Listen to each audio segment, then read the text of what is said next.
Hey everybody out there in the YouTube world and the internet world, and welcome to my Dark Avengers comic book reviews. We are officially in the new year. This is the first week of 2012. We got a nice amount of comic books this week. I'm looking forward to all the new stuff coming out in the coming year for both DC and Marvel. There's miniseries I'm looking forward to, new ongoing series, checking out some ongoing series. There will be drops, as always. Every year there's one or two drops, there's one or two disappointments, but I'm just looking forward in general to what not just Marvel and DC but other comic book companies have in store for all of us comic readers in the year 2012. There's a lot of stuff that's going to be happening this year. I have a feeling this is going to be a big year for comic books. I know DC's more of a mellow New 52, and there are a few miniseries. Marvel has like a whole truckload of miniseries and big events they're planning, so it's going to be a big year. You guys are also going to notice Sentinel no longer is holding old comic book. The old comic book of the week thing is going to be halted due to the fact that I'm taking the extra money that I usually spend on old comic books, and I'm going to be using it for a special series I'm going to be doing once a month on CCC. CCC has been doing great since we started. Yes, it really has. It has. It's got already. It's gotten 100 subscribers already. Wow. Thank you guys so much. We're blessed to have all of you guys that are on board and just enjoying the videos. Yeah, and granted, of course, some of us are the people who are on the channel are also subscribed, but there's a bunch of you others that aren't. Also, I've just reached about 1,000 subscribers too. Thank you guys so much. I'm glad you guys are enjoying my videos. I hope you continue to enjoy my videos for many, many, many more years, because I'm not planning on going anywhere anytime soon.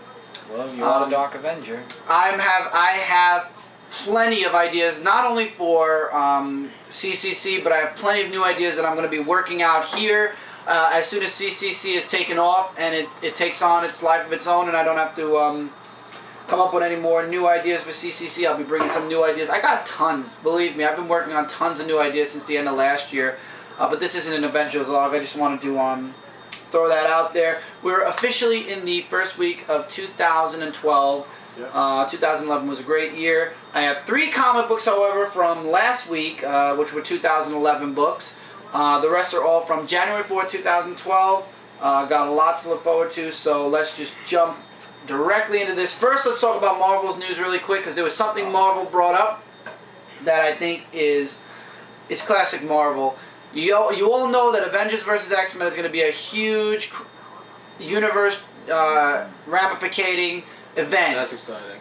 Oh, it's going to be exciting. And it's coming out starting March with the issue number 0, which I believe is advertised in the back of certain Marvel books, not these books, probably. Maybe I should do that. Where is it? No, it's not advertised in these books. We'll have to wait. When I find an advertisement or something, I'll show it to you guys. But anyway, and Marvel just announced that there are going to be tie-ins. Once again, guys, you remember how I've been saying this? I've been saying this since the beginning of last year, and I'm saying it again now. Marvel can get greedy at times when it comes to major events. So there are going to be a truckload of tie-ins, possibly also, to this series. They've announced one 12-issue, which I'm guessing is going to be a bi-weekly series called Versus. And in each book, it's going to guest star one Avenger versus one X-Man. And 12 issues of that, you can imagine what we're going to be seeing. I know Magneto versus Iron Man is slated for the first issue. Okay. Now, you guys know I'm on a tight budget. I will not be buying any tie-ins except for this one, because I'm going to actually give it to Michael to read. Yep. He's going to be reading Versus while I'm reading the the actual mini-series. And we'll be comparing our notes with those, because I'm sure they're going to be like every other week, or they'll collide somewhere. So we'll see how Versus goes. But anything other than Versus, I will not be picking up special X-Men titles that are tied into it. I will not be picking up special Avenger titles that are connected to it. I'm sorry, Marvel. You know how to make money, but no. I'm sorry, guys. I get a lot of ongoing series, and I'm getting certain miniseries that I just can't afford to get every single tie-in under the sun for Avengers vs. X-Men. Sorry, Marvel. Once again, I'm not saying DC is good. You guys know how I feel about DC. Yeah. But once again, Marvel, Marvel just knows how to take your money, whereas DC knows how to bore you with relaunches for Lord knows how long. Alright. Okay, first comic that I actually missed 2 weeks ago, Captain America #6. Starts the new story arc, came out with #5. The first story for Captain America was really good. This is the new arc, and it's called Powerless. And, you know, they did this last year with the miniseries Steve Rogers Super Soldier, where in issue 3, his Super Soldier serum was negated, and he became a scrawny, thin person again. Basically, he lost all of his Super Soldier powers, or his super strength and everything, and he was back to being puny. Basically, that's what happens here. First, he's having nightmares about it, and then finally, it really does happen. And it happens at the very end of this issue, and basically, he's getting the life beaten out of him as this issue concludes, and it says to be continued. Ed Brubaker is a very good writer, but in this case, I feel like he's just rehashing past plots and past ideas from the miniseries Steve Rogers Super Soldier. No offense, I understand that Captain America, there are only so many stories you can tell with Captain America, but this one is boring. Seeing Captain America lose his Super Soldier serum and then get it back again bores me. I know by next issue, I've seen the previews of #7, he'll have his powers back, like for some reason they'll switch on and off. I just hope this doesn't, I hope this doesn't become okay, 1 minute he'll be Steve Rogers Super Soldier, the next minute he could lose his powers for a time. I'll drop this. Ideas. I mean, they made the guy dead. Don't you think that's a little... I'll be honest. I'm going to drop this. If you guys are going to be flicking his powers on and off like a light switch, I'm sorry, you've lost me. And, you know, Captain America is a very easy series for a lot of people to drop. You don't want to start with the powerless thing again, because I heard the miniseries didn't do too well, Steve Rogers Super Soldier. Actually, yeah, I've heard it didn't really. So don't, please, after this story arc, guys, I'm going to live through this story arc and go into the next one. But if the next one still involves powers going on and off, adios, because I'm not paying $3.99 for that. Adios. Alpha Flight 7 of 8. This was an issue that guest stars Wolverine. So glad I got it. I was 50-50 on it. I decided with this week's stack I would grab this. And I'm not sorry I did. The artwork's great. Seeing Wolverine versus Guardian, and then Sasquatch just shows up and slaps the taste out of both of their mouths. It was awesome. And this is all leading into the finale. The 8th issue, which I'm going to be getting because I'm guessing Wolverine's going to be guest starring in that too. Really good. I like it. I wouldn't go back and get the other issues because I'm not too huge on Alpha Flight, but I'll be back for the last issue just to see how it all concludes. Really good. And that's really all I can say because I haven't been reading right along, so I don't know what's going on. Okay. This comic has been recommended to me since issue 1. And since issue 1. Maybe not every month on the dot, but every other month or every 3 months, I've heard this title. I've had messages about this title. And I decided this issue was a standalone issue. I was 50-50 on it. I saw the cover. I said, you know what? I like this cover. I'm going to give it a shot. All the covers look nice, but this one just said, buy me. Yeah, this one made me smile a lot. And it's only $2.99, so I figured, why not? Give it a shot in the dark. The standalone issue, Daredevil. Here comes Daredevil, the man without fear, but it's really just called Daredevil #7. Standalone. I hate you guys. I love it. I'm going to have to go back now and find the trade paperback, because you know Marvel's going to release a trade paperback of the first 6 issues. And I'm going to have to trade paperback the first 6 issues. This was a really, really good story. Great artwork. Matt Murdock is, first of all, I found it hilarious when he's having his party, his holiday party at his firm, that he comes out wearing a I'm Not Daredevil shirt on. And that was hilarious. Really? Yeah, Wow. he really was. And then to the part where there's that tragedy with the bus. You guys have to read this. I'm not going to spoil too much. You're going to have to find out what the bus and everything is. Where he's with children with the same type of disabilities as himself. And they have to survive. Basically, it's up to Daredevil to save them, but the snow is interfering with his sonar, with his power, so to speak, so he can't really see too well. And basically, he collapsed because he's bleeding out, and he's fading away. And it turns out it goes from him saving them to them saving him. And finally, at the end of the whole issue, everybody's safe, and it's a happy ending, but I would absolutely say check this out. It was really good. I'll be back regardless for 8 and 9 because it's crossing over with Amazing Spider-Man. But then I believe it's crossing over with Punisher. after 9, 10, and 11. Yeah, there is some background story to that. Yeah, I'm looking forward to seeing Daredevil for the rest of the year. I'm hooked on this for a long time. So unless a really disappointing story arc happens, you're going to be seeing Daredevil on my reviews. Thank you guys so much.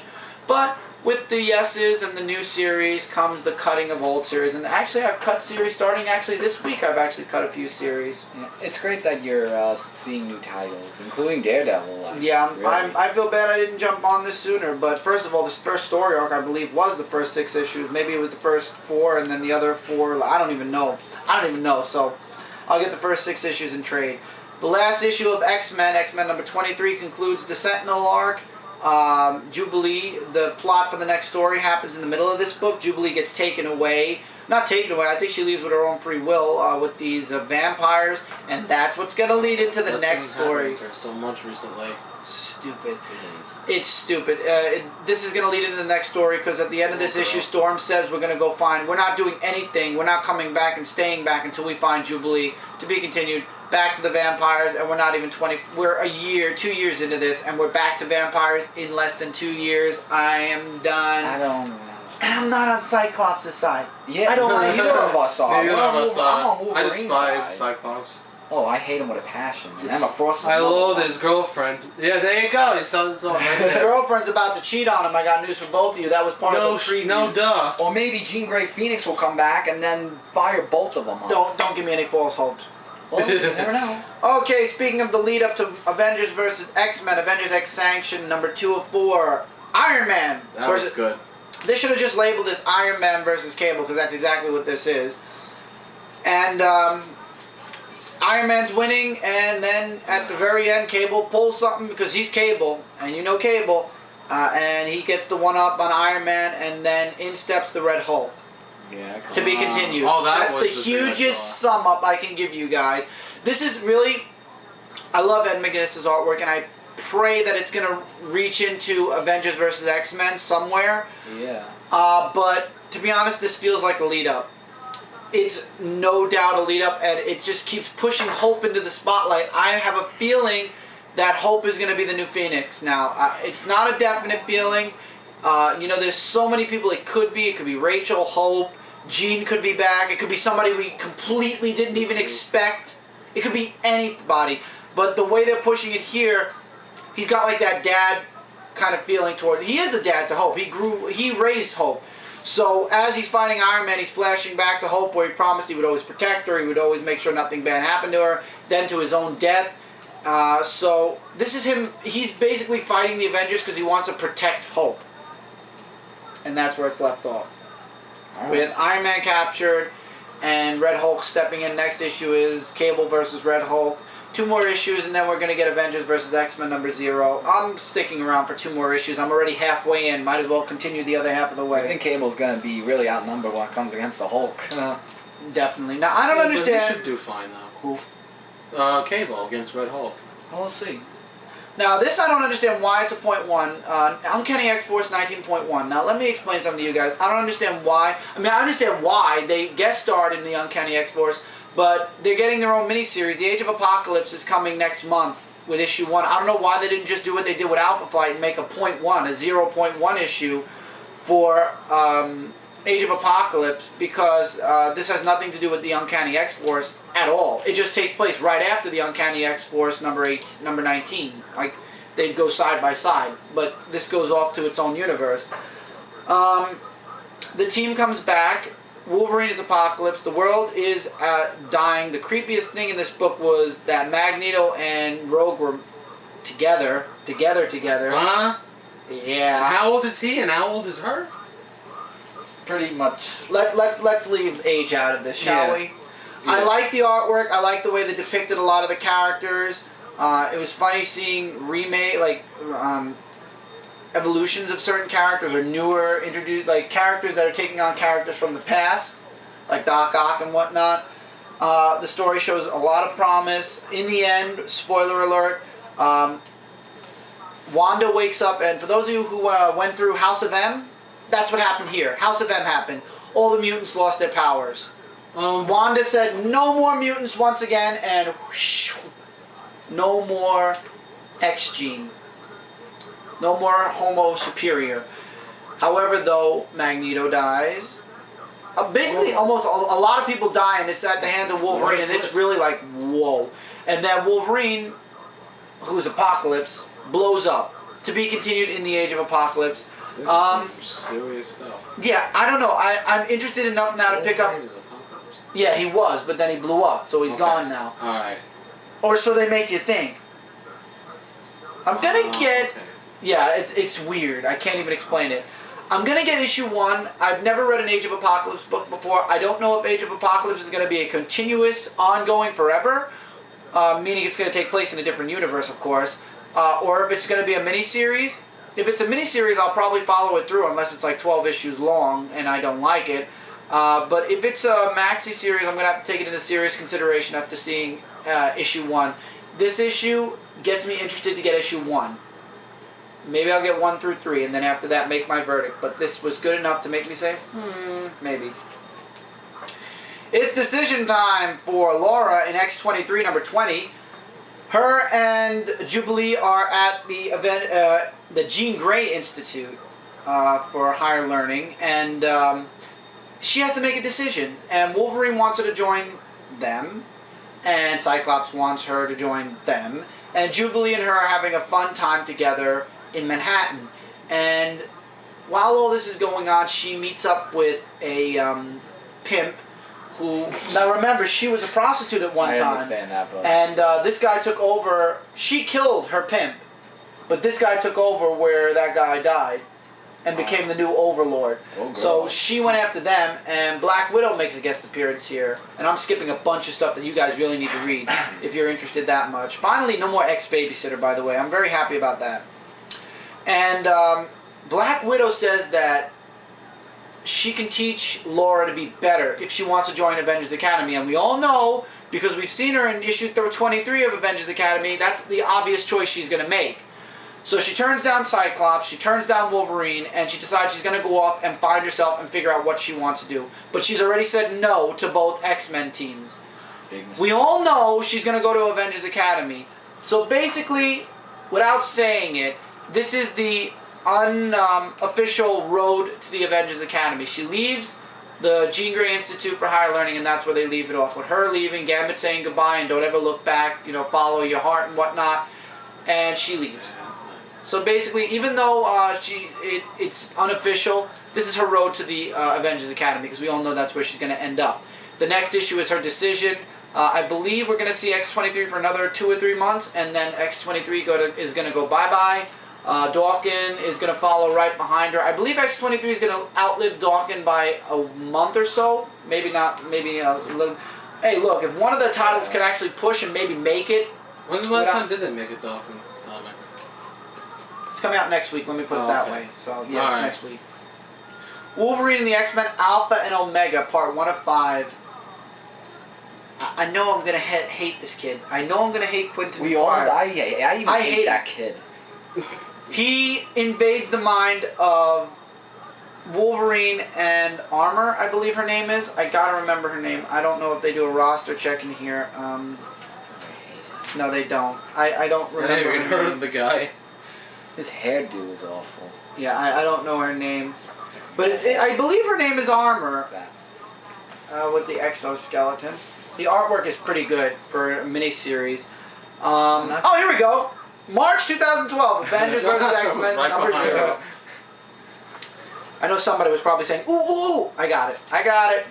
So Quentin Quire takes Armor and takes Wolverine and locks them away in Wolverine's mind, because Quentin Quire is has the psychic powers. He's a super psychic, I would think.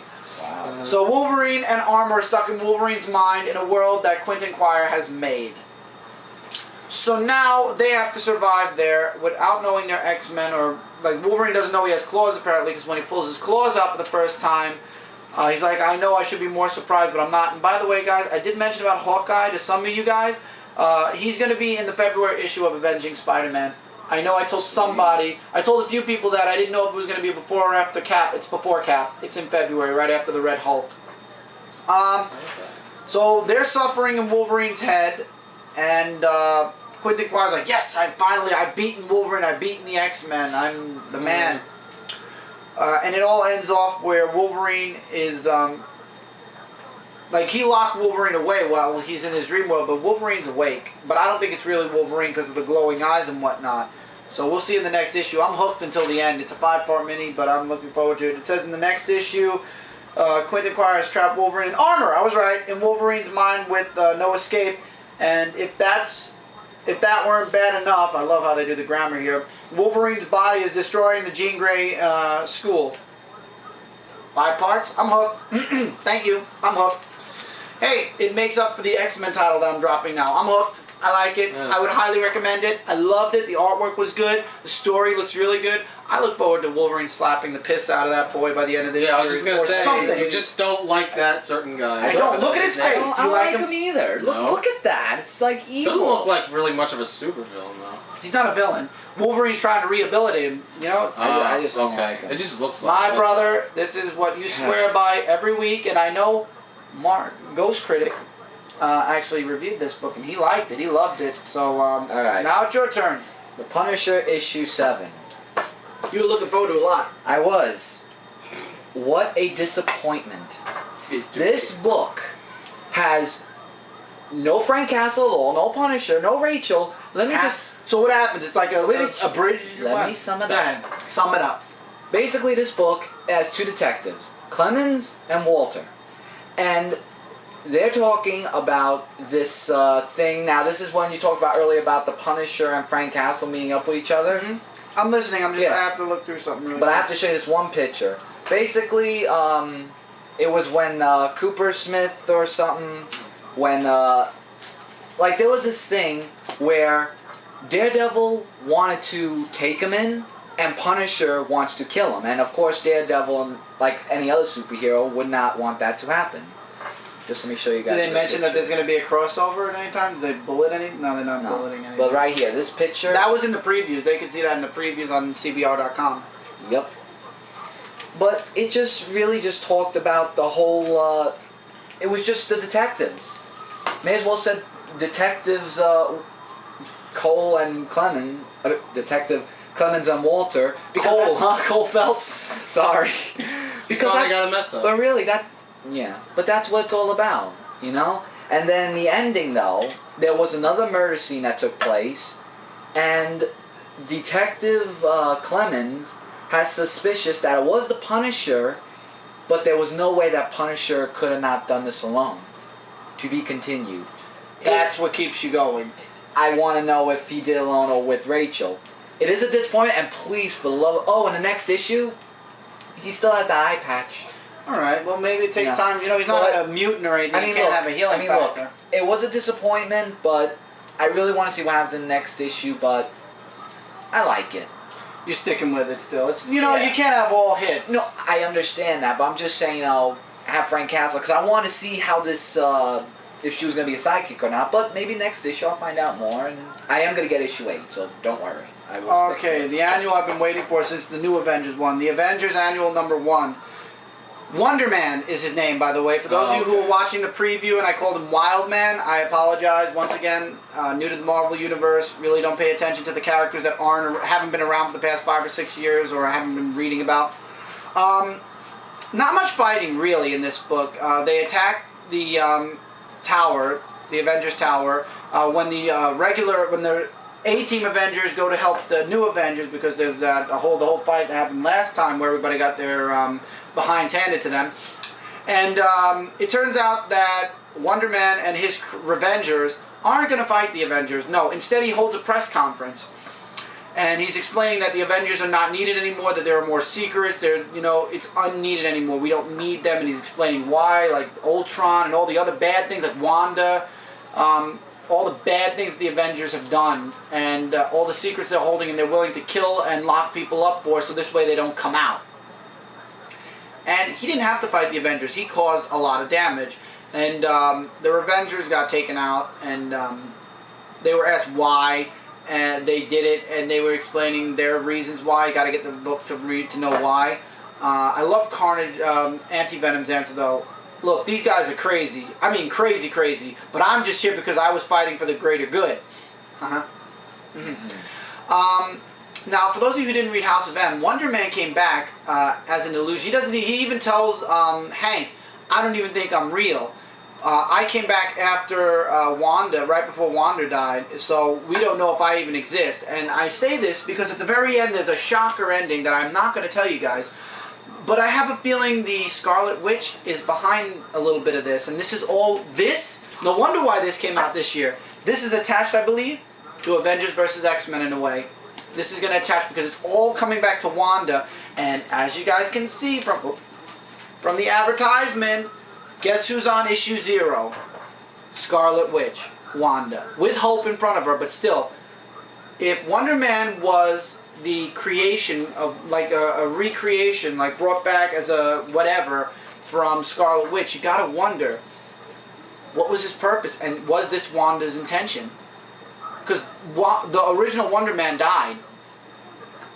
This all could be leading to a head in Avengers vs. X-Men, and this time, unlike Fear itself, this could be something that really impacts the Marvel Universe. But once again, we just went from Civil War to Dark Reign to Siege to the Age of Heroes.